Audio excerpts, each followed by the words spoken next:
Eux ont déjà prévenu, en conscience et en responsabilité, nous n'obéirons pas.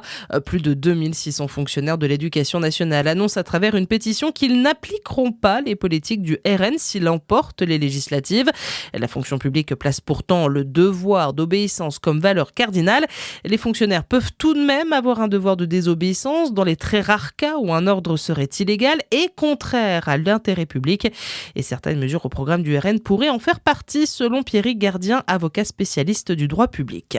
Par exemple, la préférence nationale, la restriction du droit du sol, ou alors la reprise en main du contenu des enseignements dans l'éducation nationale. Ça, on sait que c'est des mesures qui vont être contestées, qui vont probablement être portées devant le Conseil constitutionnel, et il n'est pas certain que leur constitutionnalité soit reconnue. Donc dans ce cas-là, si le Conseil constitutionnel venait à censurer des mesures comme la préférence nationale ou la restriction du droit du sol, les fonctionnaires seraient alors fondés à ne pas appliquer ces mesures. Mais dans ce cas-là, il faut attendre que le juge se prononce. Les fonctionnaires ne peuvent pas anticiper une décision de justice à venir.